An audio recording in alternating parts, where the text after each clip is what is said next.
precious relics give us glimpses of the people who once lived here, a people who survived, often against extraordinary odds.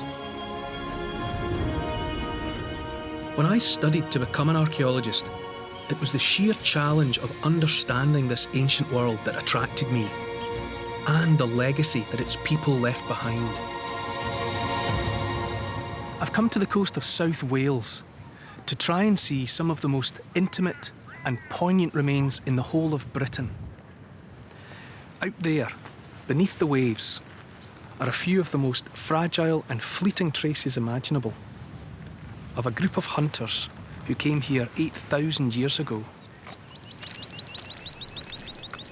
The added challenge out here, as well as the tides, you've also got to deal with the fact that this fantastic evidence is usually concealed under feet of mud as these banks shift about. So we've got a footprint there. You can just see the big toe, the heel, emerging from the mud. With the side of the foot, the heel prominently marked, the arch of the foot, and then the big toe and the rest of the toes. So rather than being a depression, the way they've been preserved is gradually filling the print with material. So they appear almost as a mould of the original footprint. Yes. That's one of the best things I've ever seen. I knew about them, but until you see them, it just doesn't seem possible. What have we got here, then?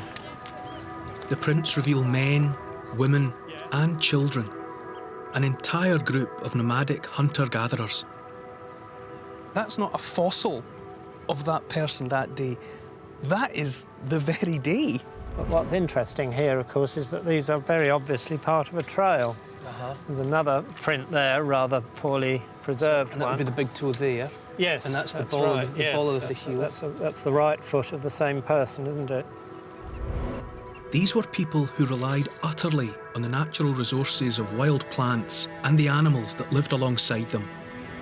If you were to be offered the chance to live this life, would you fancy it? Is it an easy life? They were subject to the natural hazards of the environment, the bad season, the harsh winter, the year when the fish simply didn't turn up. So there would have been times when these communities were under extreme pressure and extreme difficulty. 8,000 years ago, right there.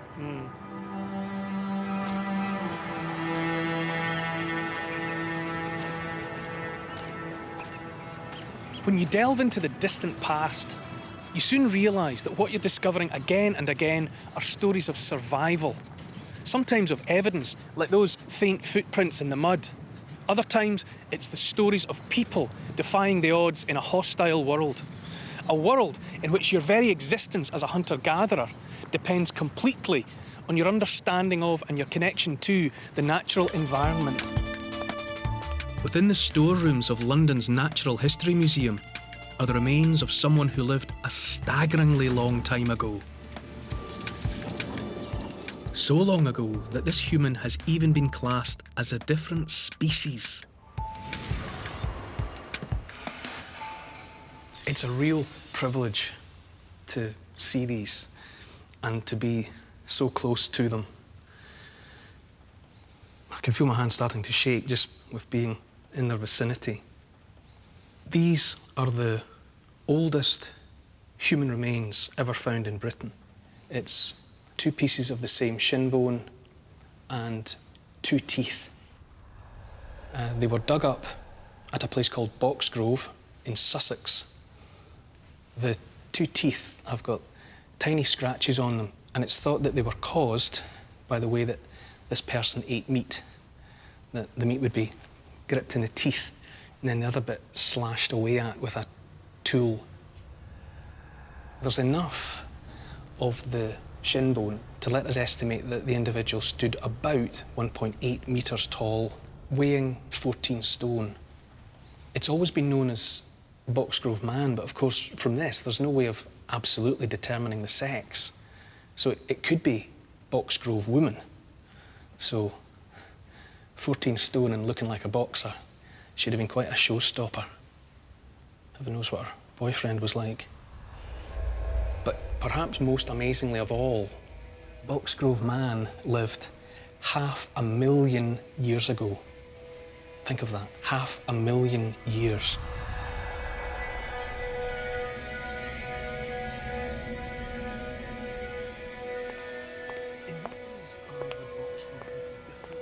Chris Stringer is a world expert on our ancient human ancestry.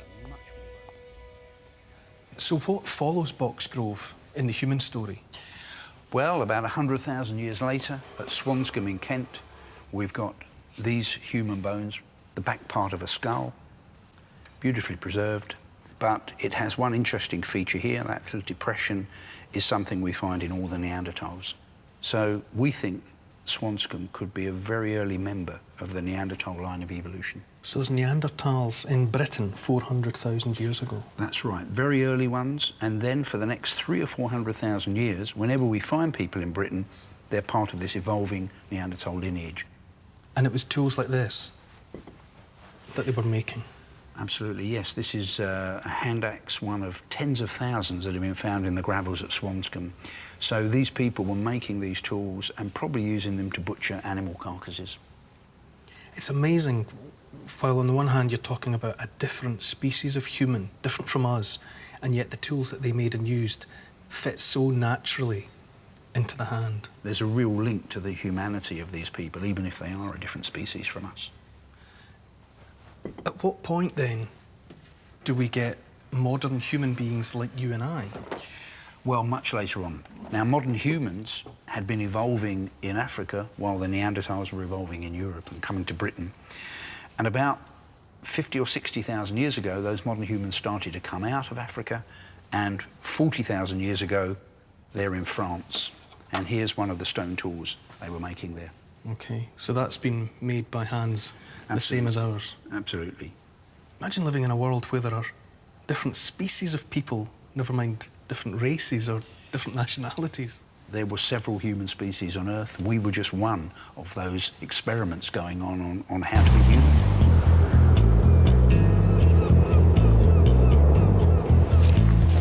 Buckland didn't know it at the time, but he was about to discover more than some ancient animal bones. This was going to be the discovery of his life.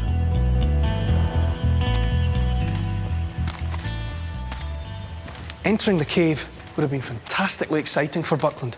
As soon as he crossed the threshold, he'd have fired up his lamp, and then, a good scientist that he was, he'd have begun to make a careful assessment of everything he could see, the whole scene, and all of that he recorded in meticulous detail. This is a book called Reliquiae Diluviani, Relics of the Flood. And this volume is one of just a couple of copies of the first edition still in existence. It contains within it a depiction of the scene exactly as Buckland saw it and then drew it. Buckland has very helpfully drawn the whole scene. There's the cave itself from the outside, there's the cliff wall and the man coming down on a rope on the outside. But more interestingly, he's made what is effectively an excavation plan of the floor of the cave. Here are the elephant bones and tusks that drew him to this cave in the first place. More intriguingly, he's also drawn a full-size human skeleton, and it's that human skeleton that secured this cave its place in our history.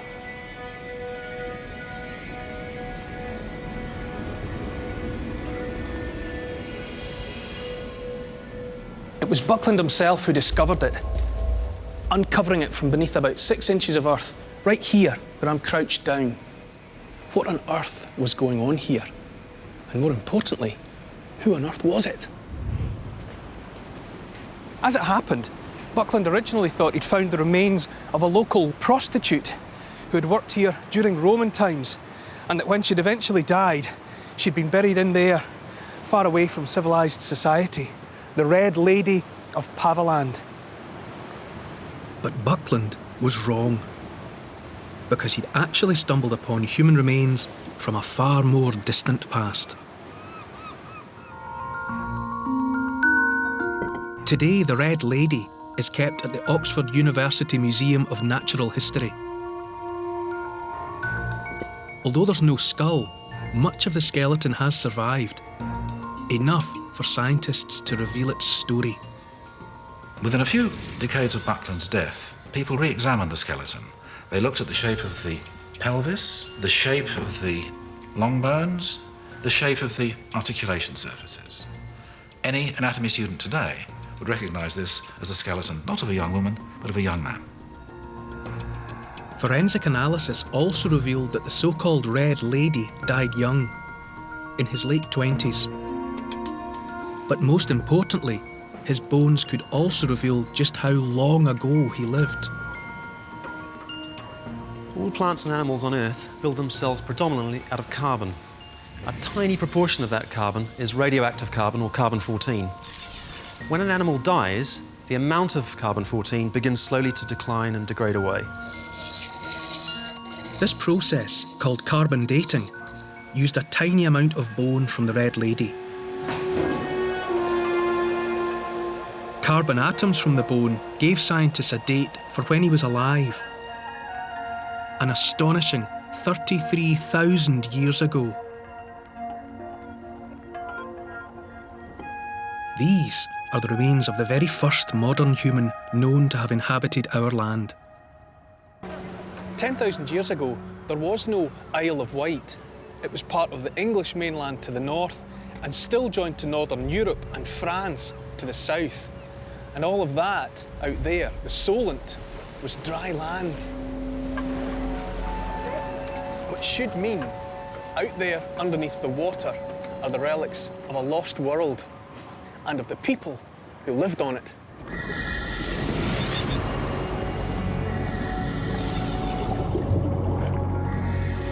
It's a world that's being explored by archaeologist Gary Momber. And I'm going to join him.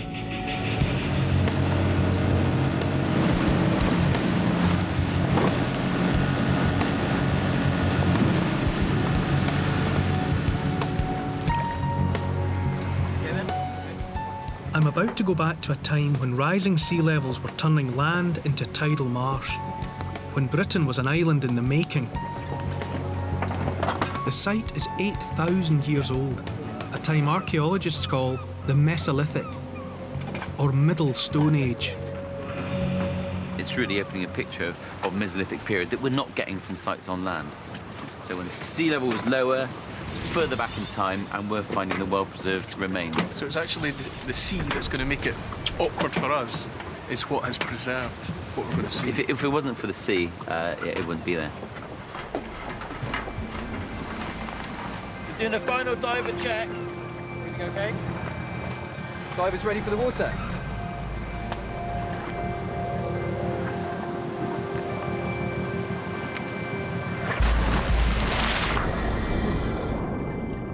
Once, this was home to a coastal community of hunter-gatherers, living a way of life that had barely changed for thousands of years. One of the actually finding the most amazing of all is the fact that we're going to be 30 feet underwater where people once walked. Yes, where people walked and lived and perhaps stayed for a while.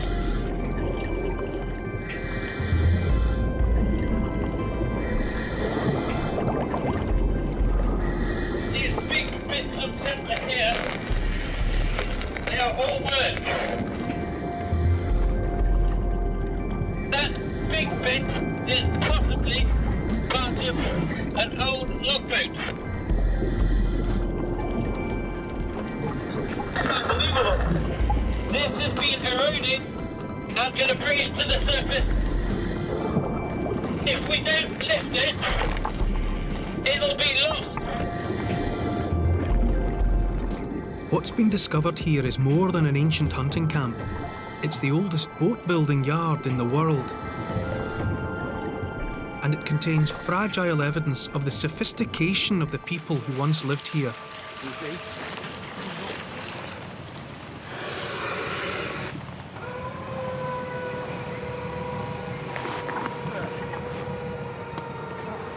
That's fantastic. It was. I can stay down there for hours when it's like that.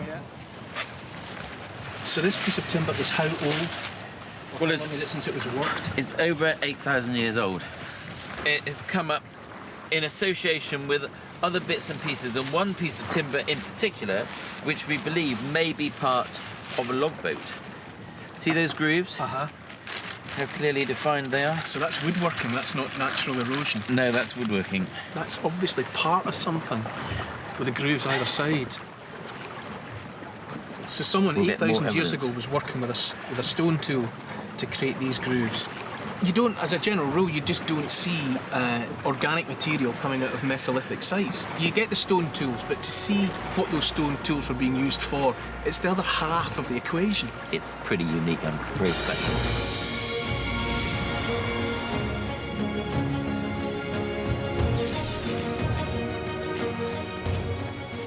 These weren't erected by Neolithic farmers, but by Mesolithic hunters, just as the first farmers started appearing on their doorstep.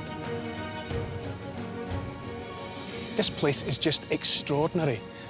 I've known about it for years, I've seen photographs of it countless times, but this is my first visit. And the impact of the stones is just breathtaking. Everywhere you look, there's more of them. They're in every direction, line after line of them. When you look at any one of them, they weigh at least tens of tons. Some of them look as if they weigh even more.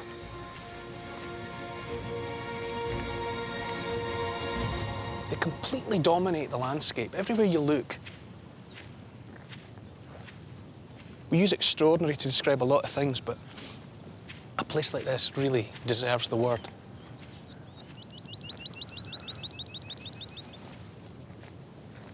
What we're looking at is the result of a collision, not just of cultures, but of two completely different belief systems.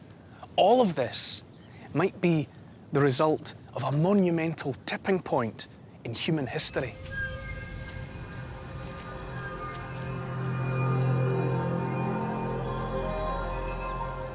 The hunters hauled the stones into place to demonstrate their strength in the face of people they didn't understand.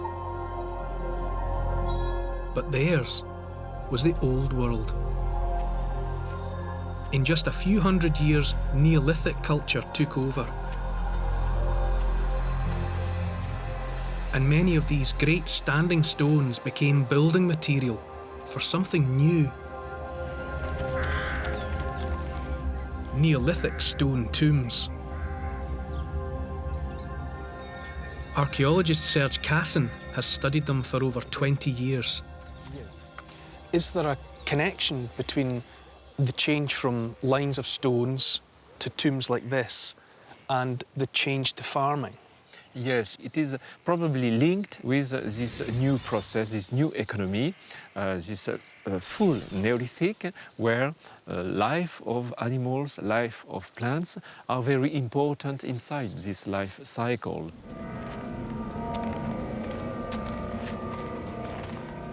Inside one tomb, excavated by Serge, this decisive fork in history is marked by some remarkable rock art. So these are the old-style Mesolithic hunting weapons, almost like a primitive boomerang to kill birds. Exactly. Okay, so this is the old world, very male, very phallic. Yes, exactly. One carving in particular brings it all home. We can observe now carvings. So it's another throwing stick. Yes, the Throw same stick. shape, the same weapon, the same representation, and under we have the Polish axe from the Neolithic period with his handle. So this triangular shape, Yes, that's the Neolithic exactly, axe. exactly. So you've got the new technology of the axe on top of, and even cutting into Yes. the old world of the Yes. throw stick. So this is almost the moment, or it's depicting the moment when the old world and the new world collide. And after that collision, the new world is dominant over the old. Exactly. The Neolithic Revolution changed our mindset. Not only towards work, but the idea of the land and our relationship to it. It changed our beliefs. And evidence of these new beliefs can be found in massive stone tombs, some of which mark our countryside even today.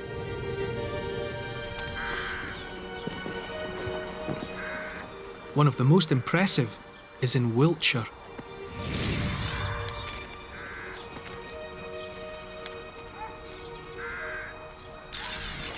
This great long mound was created by digging thousands of tons of chalk rubble from ditches on either side.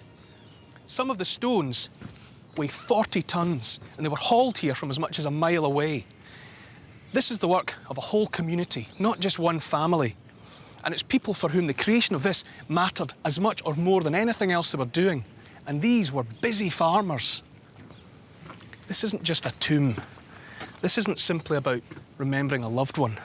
This is about creating an entire world, one built by the community of the living for the community of the dead. And wait till you see what's inside. About 40 people were buried in here around 3600 BC over a period of maybe just 25 years or so. What we think happened was when someone died, if it was deemed appropriate that they become part of this place, then their body would be laid out, maybe nearby, maybe even in here in the passageway. And then the natural process of decomposition would begin, and animals and birds would remove the flesh over a period of time. They weren't laid out as individuals, as intact skeletons. You would have a pile of skulls, then a separate neat pile of vertebrae and another pile of long bones. And that was important because what's going on is a process by which the loved ones cease to be just individuals, members of the community. They become part of one collective presence, the ancestors. Strangely though, tombs like this weren't sealed, but left open. In some ways, they were more akin to temples, which you could enter to commune with the spirits of the dead. And imagine what that felt like for people who truly believed that their loved ones, as well as the ancient dead, were somehow in here, that their will was in here, and that they were watching them and that they were aware. So you would come in here with great reverence and great respect, with the hairs going up on the back of your neck and all over your body, as you wondered what would happen next.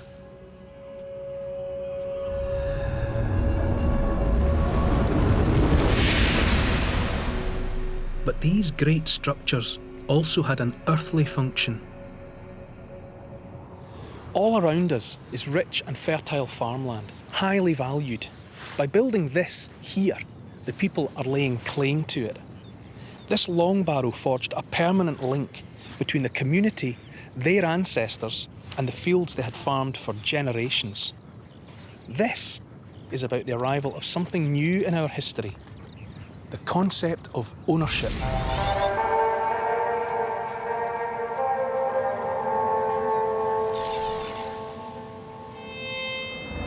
More than 400 of its stones are covered in swirling abstract art, almost half of all the megalithic art in the whole of Western Europe.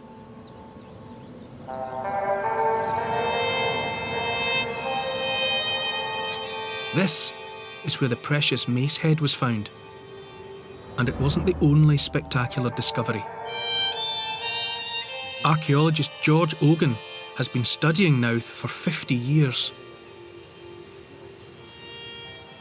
You could picture that you had a religious person, the equivalent of a priest, you see, who could stand here before the entrance. This is directly opposite the entrance, and in between you have this splendid sandstone, 6 feet or so in height, with the vertical line which leads up the centre of the passage. Back in 1968, George was the first person in modern times to break into the tomb. How long is the passage? About 140 feet. Are you winning? Oh, it'll take me a long time. No hurry.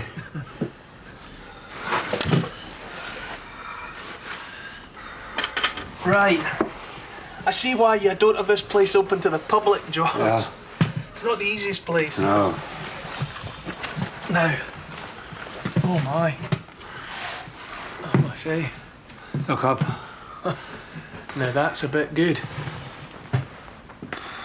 And this is as it was. This hasn't been reconstructed. Oh no, not at all. What was it like the very first time Like this. you came in here? But how did you feel to be the first person in yeah, goodness knows how long? Well, it was unbelievably exciting.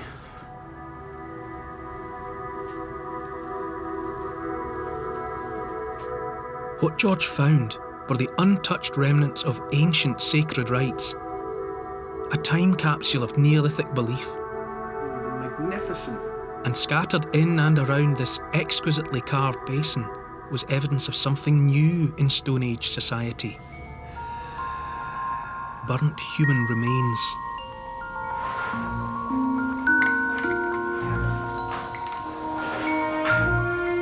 These are some of the earliest remains of ritual cremation ever found.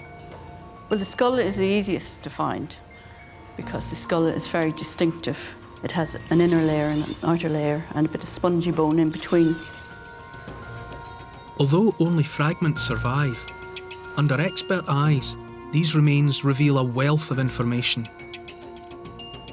Some areas of the skull are more important than others, and this part in particular is called the petrous portion of the temporal bone, and it survives very well because it's thick.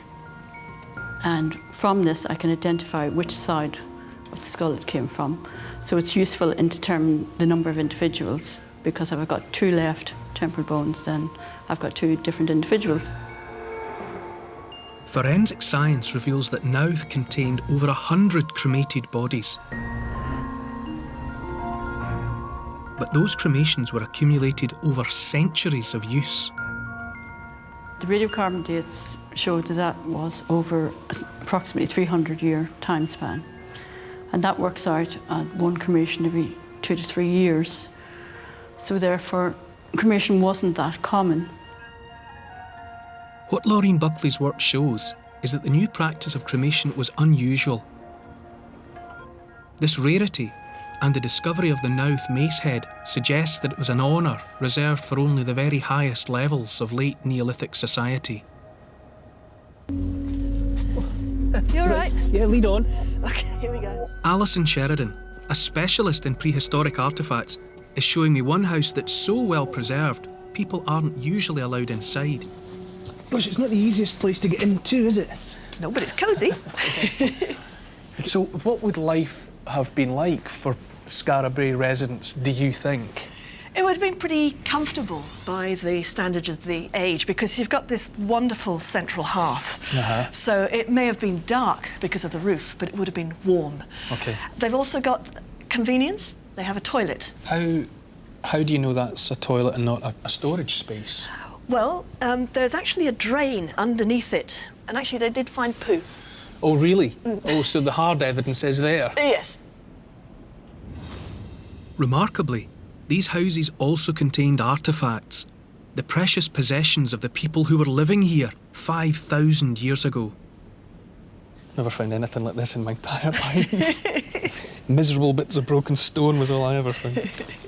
So what have we got? Anything but miserable bits of stone. These are absolutely amazing. What are they generally called if you were to group them as a class of find? Enigmatic carved stone objects. All right. Only because archaeologists haven't worked out exactly what they are.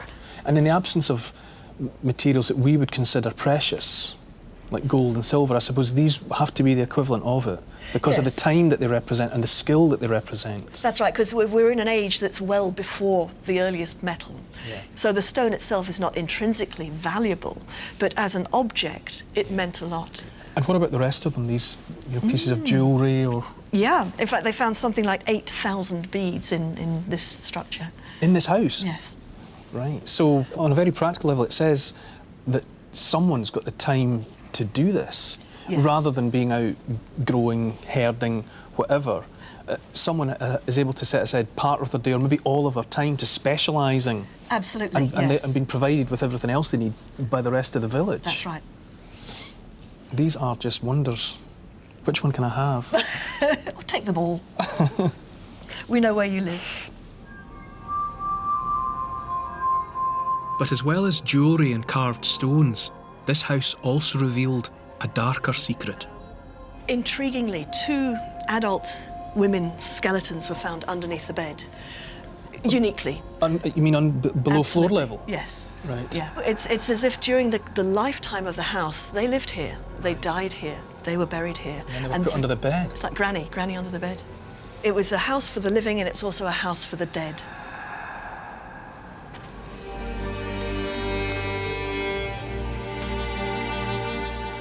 The precious artefacts and the presence of human remains might mean that these houses were special. No one can be sure, but the people who lived here might not have been ordinary farmers, but some of the earliest priests of a new religion.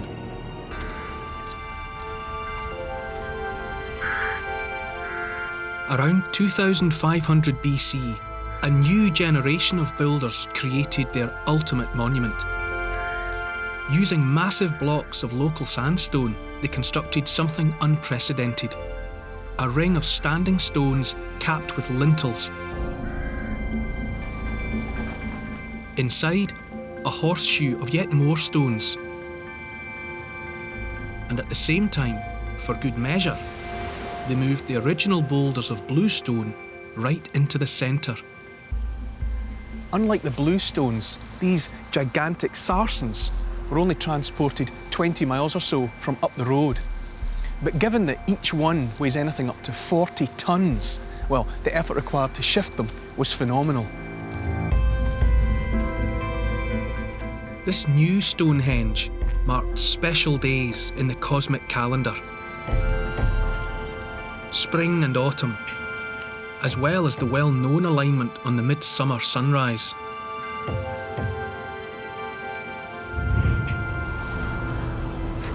But the midsummer sunrise exactly matches another event, the setting sun. At midwinter. The latest evidence suggests that our most famous prehistoric monument of all might not have been a celebration of summer and life, but a commemoration of winter and death.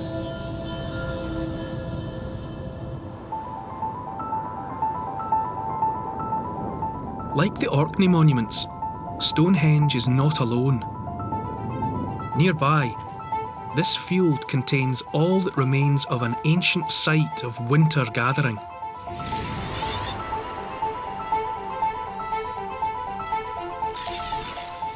Have a look at these. Animal bones and teeth. Just a sample, really, of the thousands of animal remains found scattered all across the site. These are pig bones. Piglets are usually born in the springtime, and the vast majority of the pig remains at Durrington Walls show that the adult animals were slaughtered at around 9 months. That's in midwinter. Also, the teeth reveal that the animals had been specifically fattened up prior to the feasting, and we can tell this because the teeth are rotten. What we have here isn't just casual feasting. This is one final commemoration. It's one big celebration of life before the ancestors commenced their journey to Stonehenge and the land of the dead. It's thought that each winter people would come here from hundreds of miles around to commemorate the lives of their ancestors and to ensure the souls of the recently dead reached the safety of the afterlife at Stonehenge itself.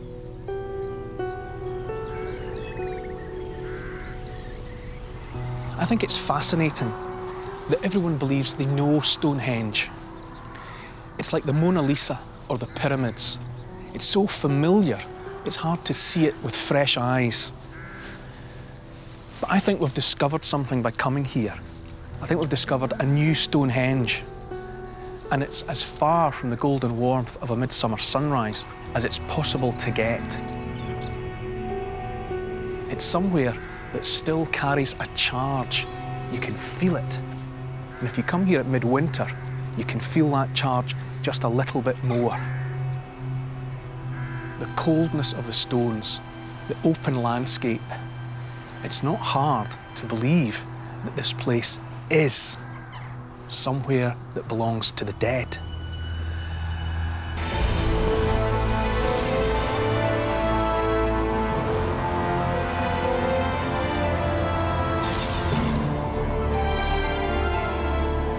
Britain, 2,500 years BC. This is the height of the Stone Age. People live by farming the land, growing crops, keeping animals. There's little evidence of fixed villages, permanent settlement. Instead, they seek out fresh grazing land and fresh soil, season by season. Everything they have, clothes, tools, food, is gathered from the world around them. One material lay at the very heart of their world, as it had done for thousands of years. Flint. And it was needed in vast quantities. Look at this. It's a moonscape of deep hollows and depressions. There are literally hundreds of them.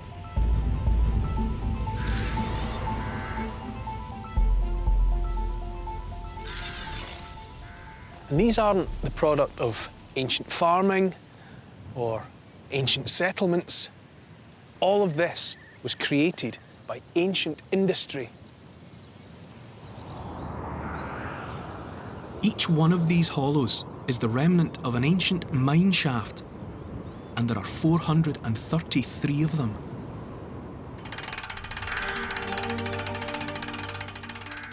Some of the mine shafts have been excavated, so it's possible to enter the very ground that was worked by our prehistoric ancestors. It's a bit deeper than I thought.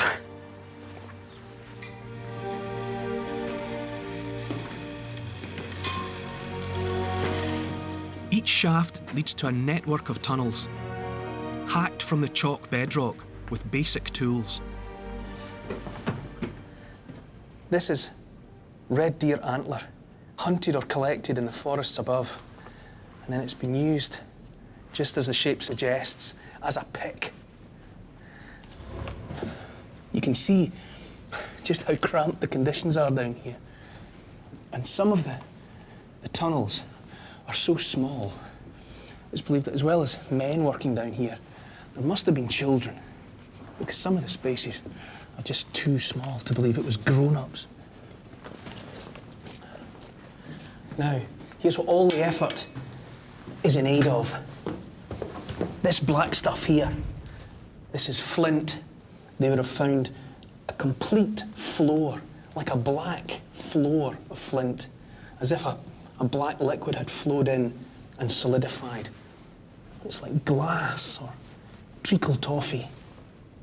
In any case, this is what this mine was all about.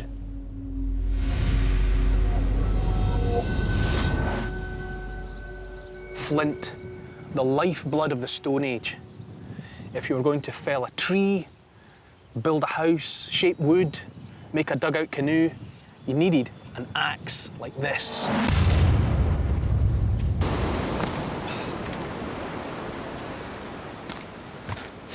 Bear with me. Apparently it's quite distinctive when you see it. If you don't break an ankle on the way. Look,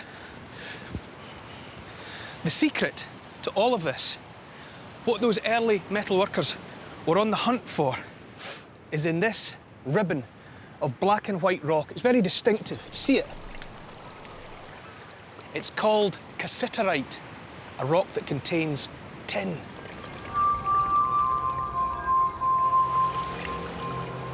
Britain had been a latecomer to the Copper Age, but the discovery of local tin, a much rarer metal than copper, was to propel Britain to the very technological forefront of Europe. And if you were very lucky, you'd find something like this. I wish you could feel it. It looks like any ordinary pebble, but trust me, it's as heavy as a cannonball. And when you extract the tin itself, it's as beautiful as silver. And this is an ingot of tin. It's very lovely. They say that if you bend it, it crackles. They call that the cry of tin. But more importantly, if you have copper and you add this, you transform it into bronze.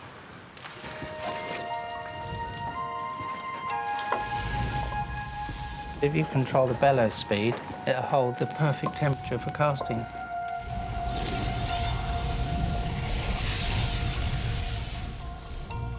With just the right mixture of copper and tin, metalworkers could create an alloy that was hard enough to make useful tools and weapons. OK, in you go. Bit lower. Fine one. That's it,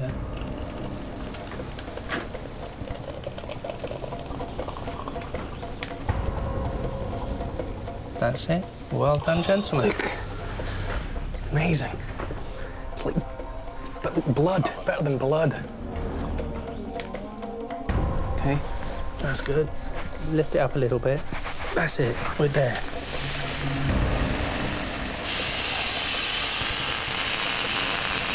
Wow. It's so visceral, isn't it? Oh, definitely.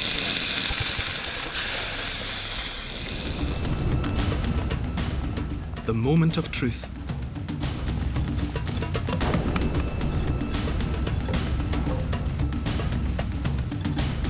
There we go. Look at that, behold.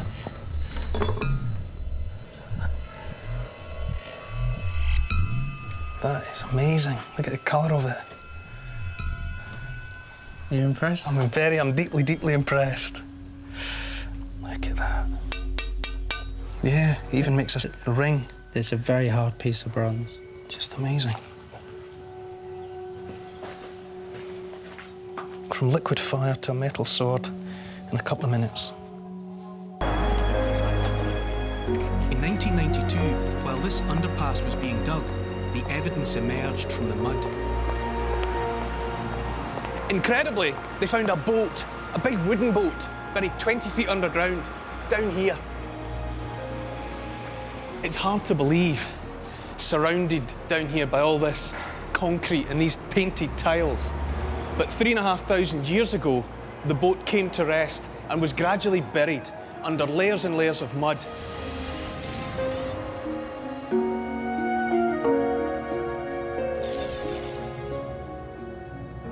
And here it is. This, quite simply, is the oldest surviving seagoing vessel in the world. It's absolutely fantastic. At first sight, it's honestly one of the most impressive archaeological finds I've ever laid eyes on. Originally up to 20 metres long, the Dover boat would have carried cargo between Britain and mainland Europe. Scrap bronze and other metals, perhaps also wool and fabrics. A vessel this size would obviously have taken some skilled handling. It must have been either paddled with several of these, or the thinking more recently has been that it might have been rowed, like a rowing boat on a paddling pond, only on a much grander scale. I've actually been given the privilege of going inside the case. This is the magic handle that opens the door. You don't get to do this in normal life.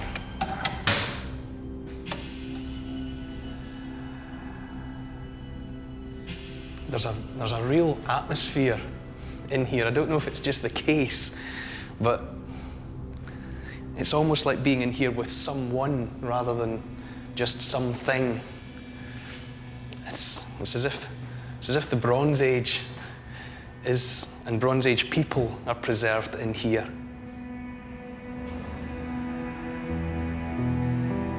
The boat's construction relied on the expert skills of carpenters using bronze axes. Its hull, 4 enormous planks sewn together. These are twisted yew branches, they're called withies, and they've been used like thread or cords, so that the pieces have been stitched together, almost as though, rather than wood, it was made out of skin or cloth. It's the sort of technology. It's been sewn together just on a kind of a giant scale. Close up, there's a detail that reveals how this boat ended its days. It was in good nick, but at some point, people have decided to put it beyond use. It's been scuttled, if you like. You can see at certain points where the withies, those twisted yew branches, have been cut deliberately.